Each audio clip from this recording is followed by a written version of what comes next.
Hi everyone, welcome to our channel. இன்னைக்கு நம்ம பார்க்க போறது மட்டன் பிரியாணி. சோ இந்த மட்டன் பிரியாணி பாத்தீங்கன்னா ரொம்ப ஈஸியான ரெசிபி. ஈவன் ஃபர்ஸ்ட் டைம் நீங்க பண்றீங்கனா கூட ரொம்ப ஈஸியா பண்ணிடலாம். சோ இது எப்படி பண்றதுன்றதை இப்ப பாப்போம். முதல்ல ஒரு குக்கர்ல எண்ணெய் ஒரு 3 ஸ்பூன் ஆட் பண்ணிருக்கேன். அப்புறம் நெய்யும் ஒரு 3 ஸ்பூன் ஆட் பண்ணிக்கலாம். சோ எண்ணெய் நல்லா சூடாகட்டும்.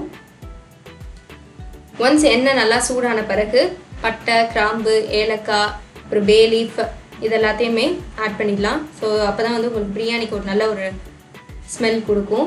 அடுத்து பெரிய வெங்காயம் ஆட் பண்ண போகிறேன். ஸோ பெரிய வெங்காயம் 3 வெங்காயம் எடுத்திருக்கேன். இது எல்லாத்தையும் ஆட் பண்ணி வெங்காயம் வந்து நல்லா ப்ரௌன் ஆகிற வரை வதக்கிக்கலாம்.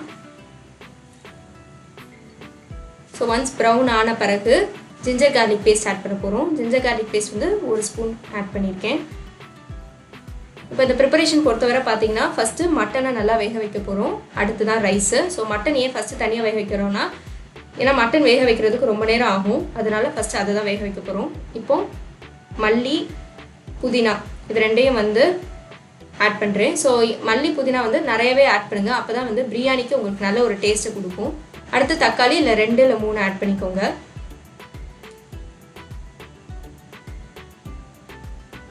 அப்புறம் மட்டன் இன்றைக்கி நான் வந்து 500 கிராம்ஸ் எடுத்திருக்கேன். ஸோ நல்லா வாஷ் பண்ணி அதை ஆட் பண்ணிடலாம்.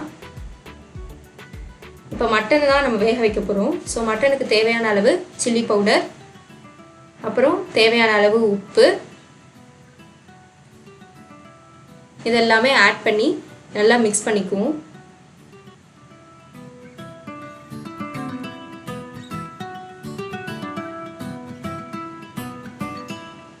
இப்போ தண்ணி ஆட் பண்ணிடலாம். உங்களுக்கு மட்டன் வேக வைக்கிற அளவுக்கு தண்ணி ஆட் பண்ணி ஸோ குக்கரை மூடி ஒரு விசிலுக்கு வைங்க.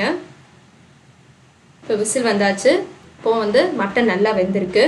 ஸோ இப்போ திருப்பி அடுப்பை ஆன் பண்ணி பாஸ்மதி ரைஸ் பார்த்தீங்கன்னா நான் வந்து 10 to 15 மினிட்ஸ் வந்து ரைஸை வாஷ் பண்ணிட்டு ஊற வச்சுருக்கேன். ஸோ அதை ஆட் பண்ணிடலாம். அடுத்து 2 டம்ளர் பாஸ்மதி ரைஸ்க்கு 4 டம்ளர் தண்ணி ஆட் பண்ணணும்.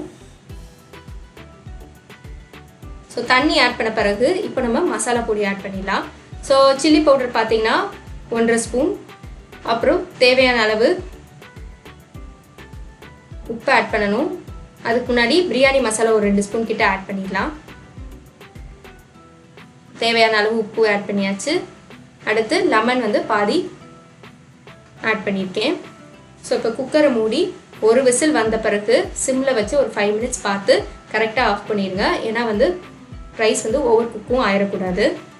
ஸோ அவ்வளோதான், நம்மளோட ஈஸியான மட்டன் பிரியாணி ரெடி ஆயிடுச்சு.